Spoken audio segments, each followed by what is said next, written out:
haji dawat salatil qaidah.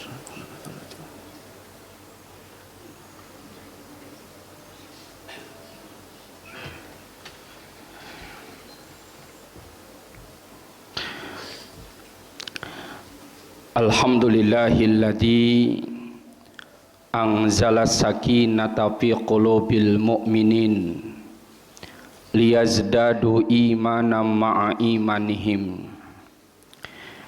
Ashhadu an la ilaha illallahul malikul haqqul mubin wa ashhadu anna muhammadan abduhu wa rasuluhu al-mab'utsu rahmatan lil alamin. Allahumma salli wa sallim wa barik ala hadan nabiyil karim sayyidina wa habibina wa maulana Muhammadin wa ala alihi wa sahbihi ajma'in. Faqad qala Allah ta'ala, ya ayyuhalladzina amanu taqullaha haqqa tuqatih wa la tamutunna illa wa antum muslimun. Wa qala Allahu aidan, ya ayyuhalladzina amanu taqullaha wa qulu qawlan sadida yuslih lakum a'malakum wa yaghfir lakum dunubakum wa may yuti'illaha wa rasulahu faqad faza fawzan 'azima. Amma ba'du faya ayyuhal hadirun usini wa iyyakum bitaqwallah wa ta'atihi la'allakum tuflihun. Ma'asyiral muslimin wa zumratal mu'minina rahimakumullah. Pertama-tama marilah kita bersyukur kepada Allah Ta'ala yang telah menggerakkan kita pada siang dan hari yang penuh dengan berkah ini, yang telah menggerakkan kita menuju sebaik-baik tempat dan di sebaik-baik keadaan. Inilah keadaan yang sangat disukai oleh Allah, dan inilah tempat yang terbaik di antara pemukiman-pemukiman yang ada di tempat kita, di mana kita melangkahkan kaki kita menuju masjid ini. Itu semua dihitung sebagai amal ibadah oleh Allah Subhanahu wa ta'ala. Belum lagi kalau kita duduk menunggu tiba saatnya adzan berkumandang. Belum lagi kita melaksanakan sholat sunnah. Belum lagi kita berzikir atau bersolawat. Bahkan diamnya saja kita tanpa zikir dan solawat di masjid ini dihitung sebagai amal ibadah. Belum lagi kita mendengar kumandang adzan, lalu kita duduk sampai selesai, sampai pelaksanaan sholat Jumat ini selesai, dengan harapan mudah-mudahan semua kita kerjakan lillahi ta'ala, karena Allah ta'ala. Ma'asyiral muslimin rahimakumullah. Baginda Nabi besar Muhammad sallallahu alaihi wasallam, beliau pernah bersabda, ala ukhbirukum bima yamhullahu bihil khotoya wa turfa'u bihid darajat. Maukah aku informasikan kepada kalian tentang amalan yang bisa menghapus dosa, dan derajat kamu dinaikkan oleh Allah Subhanahu wa taala. Mendengar apa yang dikatakan oleh baginda Nabi, sahabat begitu semangat. Mau tahu dia, penasaran dan ingin segera mengamalkan. Amalan yang bisa menggugurkan dosa dan menaikkan derajat kita, yang pertama Nabi katakan isbagul wudu fil makarih, menyempurnakan wudu.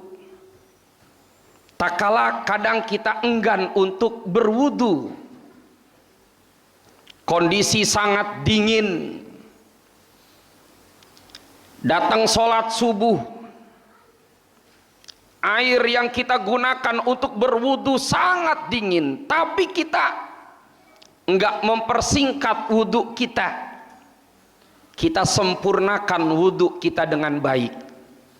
Maka wudu model begitu dapat menghapus segala dosa-dosa dan menaikkan derajat kita. Lalu yang kedua, uang tidur sholati ba'da sholat, menanti sholat setelah sholat, menunggu sholat setelah sholat. Kalau subuh kita enggak pulang nunggu zuhur, itu kayaknya jarang. Kita habis sholat Jumat enggak pulang sampai asar karena menunggu asar, itu pun juga jarang kita kerjakan. Kadang asar sampai maghrib, kita juga jarang melakukan. Tapi dari maghrib sampai isya, ini banyak yang dilakukan di masjid-masjid yang ada di sekitar kita. Setelah maghrib diadakan kajian-kajian sampai datangnya waktu isya. Jadi tidak hanya kita mengkaji ilmu setelah maghrib kita mendapatkan ilmu, mendapatkan pahala dari Allah karena kita menuntut ilmu, sekaligus kita menunggu sholat isya. Maka insya Allah menunggunya kita sholat dari maghrib sampai isya, maka itu dapat menggugurkan dosa-dosa kita dan menaikkan derajat kita di hadapan Allah Subhanahu wa taala. Lalu yang ketiga,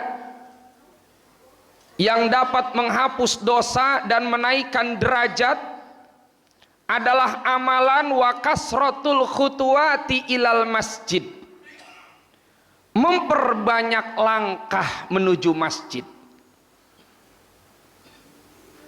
Ma'asyiral muslimin rahimakumullah, ada satu qabilah, satu suku minal ansor, dari kelompok ansor. Syaku ilan nabi, mereka itu ngadu kepada nabi. Mimbu di manazilihim, karena sangat jauhnya rumah-rumah mereka dari masjid. Mereka itu minta izin kepada baginda Nabi untuk pindah rumah dekat masjid. Apa yang dikatakan oleh baginda Nabi? Sesungguhnya pahala orang yang rumahnya jauh dari masjid itu lebih banyak daripada orang yang rumahnya dekat masjid. Sehingga bagus saudara-saudaraku yang saya hormati dan Allah muliakan, kalau kita mengagendakan sholat itu di masjid yang jauh dari rumah kita, biar nilai pahala kita itu lebih besar. Karena orang yang banyak langkah menuju masjid itu pahalanya lebih besar daripada orang yang rumahnya dekat masjid. Ini saudara-saudaraku. Jadi kalau 3 amalan ini kita lakukan, kita mendawamkan wudhu, menyempurnakan wudhu, dan membiasakan wudhu. Yang kedua, kita gemar menunggu sholat setelah kita menunaikan sholat. Dan yang ketiga, kita memperbanyak langkah menuju masjid. Maka insya Allah dosa-dosa kita akan berguguran. Dosa kita rontok tuh dengan melakukan 3 amalan itu diantaranya. Ini adalah kabar gembira bagi kita. Kabar gembira bagi kita yang tiada hari kita tanpa bersih dari segala dosa. Dosa yang timbul dari mata, dosa yang lahir dari telinga, dosa yang keluar dari lisan, dosa yang tumbuh dari pegangan berupa tangan, dosa menuju tempat yang kurang baik, atau terbersit hal-hal yang jelek dalam hati kita, dan ini tanpa kita sadari. Dan kalau dosa-dosa ini tidak kita hapus, maka makin banyak, maka makin menebal itu dosa-dosa kita. Makanya Imam Ghazali mengatakan, hatimu sebening kaca.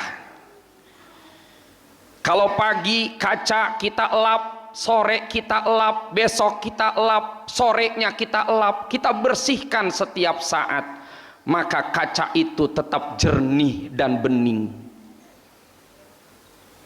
Hatimu seperti itu. Kalau tiap hari kita selalu baca istighfar, bertobat kepada Allah walaupun kita punya dosa, maka tetap hati kita tetap bening.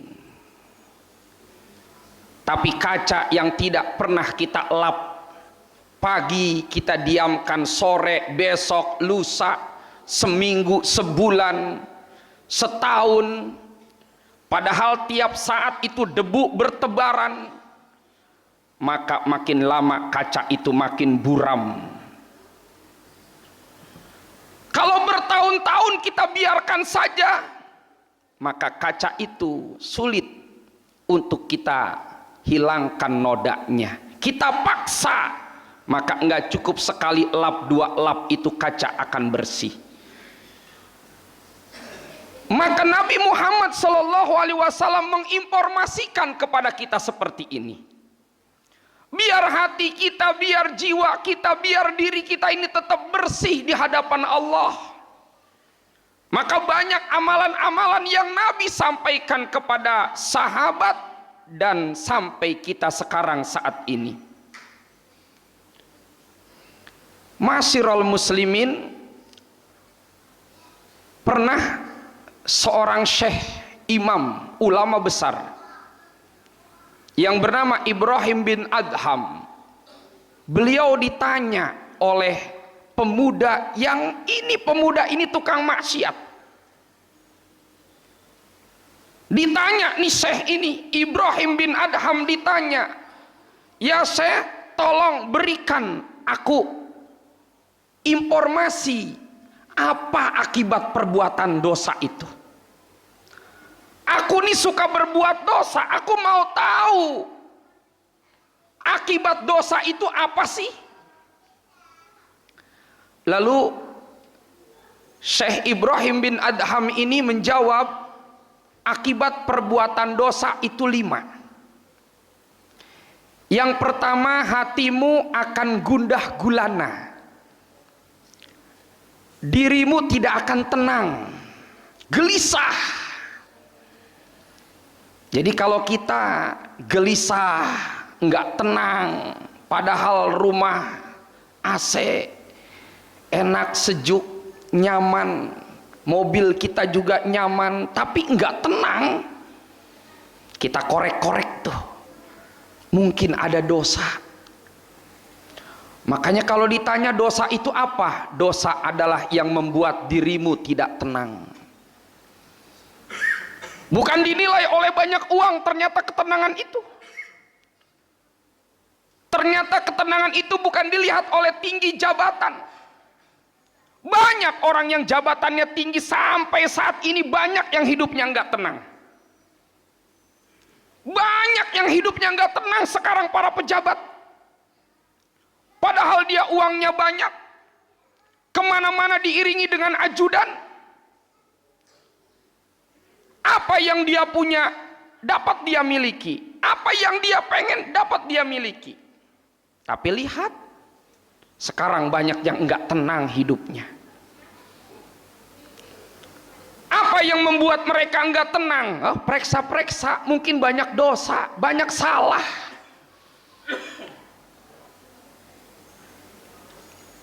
Lalu yang kedua, akibat dosa itu yang membuat engkau sulit mendapatkan rezeki. Ya Allah, Bapak. Pagi berangkat, sebelum subuh berangkat, pulang udah larut malam. Bablas tuh sholat subuh, zuhur, asar, maghrib, isya. Dia cari rezeki tapi sulit dia dapati. Siapa tahu itu dosa yang memampet rezeki kita. Makanya Nabi Muhammad bersabda, kasratul istighfar tajlibur rizqa. Perbanyak istighfar maka akan mengundang rezeki. Ada orang amalannya istighfar saja tiap saat. Ternyata istighfar itu yang dapat merontokkan dosa kita sehingga rezeki lancar datang ke kita. Dia aja nggak pernah ibadah lalu maksiat rezekinya lancar. Ada orang diberikan rezeki lancar tapi bukan sebuah nikmat rahmat dari Allah, justru itu istidraj. Istidraj seperti kita mancing, dikasih umpan yang enak, kita lemparkan ke tengah kolam. Ikan yang melihat ada makanan langsung menyambar. Kita ulur itu benang, tapi setelah jauh kita gentak itu pancingan kita. Itu adalah istidraj. Hati-hati kalau kita nggak pernah ibadah, maksiat tapi rezeki lancar. Siapa tahu Allah nanti akan menggentak kita tak kala kita itu sedang lalai. Lalu yang ketiga, akibat dosa itu sulit menghafal. Ini kita rasakan. Sulit kita menghafal. Dan ini pernah ditanyakan oleh Imam Syafi'i radhiyallahu anhu kepada gurunya Syekh. Wahai Syekh, kok aku lupa sekarang hafalan yang sudah aku hafal? Apa kata guru Imam Syafi'i Syekh Waki ini? Wahai Syafi'i, coba engkau ingat-ingat, mungkin ada dosa yang engkau lakukan. Diingat-ingat oleh Imam Syafi'i muda ini. Dia baru menceritakan, wahai Syekh, benar 3 hari yang lalu tak kala saya keluar dari rumah menuju madrasah, ada seorang wanita di depan aku pakai gamis, lalu angin menerpa dari depan, keangkat gamisnya sedikit, terlihat betisnya. Aku melihat betis itu yang menyebabkan hafalanku hilang. Sekali melihat betis perempuan, hilang hafalannya. Sekarang yang jadi pertanyaan, kita tiap hari berapa kali melihat yang seperti itu? Makanya wajar anak kita dari pagi pulang sore malam les privat ini privat itu. Ya Allah, ternyata jauh dari harapan kita, karena mata pandangan ini yang dia lihat selalu. Makanya wajar anak-anak kita yang berdiam di pondok pesantren, dipisahkan laki-laki dan perempuan, ada di tengah pedesaan jauh, agar hafalnya mudah dicerna, agar mereka itu mudah untuk menghafal. Lalu yang keempat, akibat dosa itu membuat orang banyak nggak suka sama kita. Banyak orang nggak suka sama kita. Pikir-pikir, mungkin ada dosa kita. Yang terakhir, kalau dosa ini tidak cepat kita taubati, belum sholat udah keburu mati, belum ibadah sudah keburu mati, belum sempat kita ke masjid rajin hadir di majelis ilmu, keburu mati. Tak kala dosa kita masih menggunung, keburu mati. Ya Allah, maka tempat ini nanti adalah orangnya neraka. Na'udzubillah min dzalik. Makanya persiapkanlah kita sebelum ruh sampai tenggorokan kita. Perbanyak kita bertobat, minta ampun kepada Allah. Kalau matahari terbit dari sebelah barat, insya Allah masih lama. Tapi nyawa sampai tenggorokan kita, kita enggak tahu. Khawatir kita itu dicabut nyawa tak kala kita sedang lalai, masih belum sholat, atau kita sholat tapi sholatnya masih kita entar-entarin pelaksanaannya. Mudah-mudahan khutbah ini bermanfaat buat kita semua. Semoga terus kita menjadi manusia pejuang. Tiada hari tanpa kebaikan perbaikan. Dengan harapan mudah-mudahan kita nanti wafat husnul khotimah. Amin ya Allah ya Rabbal alamin. A'udzu billahi minasyaitonir rajim. Bismillahirrahmanirrahim. Wal asri innal insana lafi khusrin illa alladziina amanu wa amilus sholihat wa tawashaw bil haqqi wa tawashaw bis sabr. Barakallahu li wa lakum. Allahumma shalli wa sallim ala sayyidina Muhammadin wa ala ali sayyidina Muhammad.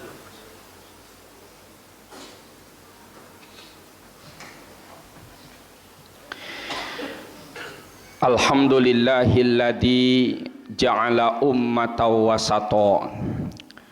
Asyhadu an la ilaha illallahu ilaha wahida. Wa asyhadu anna Muhammadan abduhu wa rasuluhu basyiran wa nadhira.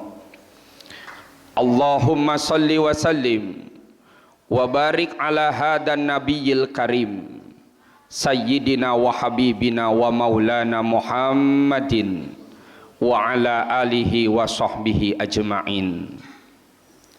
Amma ba'du fa ya ibadallah, usikum wa nafsi bitaqwallah wa ta'atihi la'allakum tuflihun.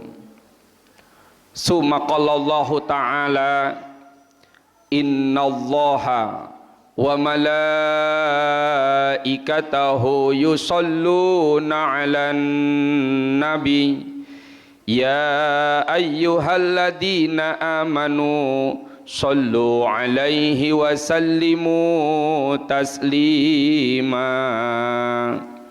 Allahumma salli ala sayyidina Muhammad wa ala ali sayyidina Muhammad birahmatika ya arhamar rahimin. Allahumma ighfir lil mu'minina wal mu'minat wal muslimina wal muslimat al ahya'i minhum wal amwat innaka sami'un qaribun mujibud da'awat ya qadiyal hajat innaka ala kulli syai'in qadir. Rabbana dhallamna anfusana wa illam taghfir lana wa tarhamna lanakunanna minal khasirin. Rabbana atina fid dunya hasanah wa fil akhirati hasanatan wa qina adzabannar. Walhamdulillahi rabbil alamin. Ibadallah, innallaha ya'muru bil adli wal ihsan wa itaidil qurba wa yanha 'anil fahsya'i wa munkari wal bagh.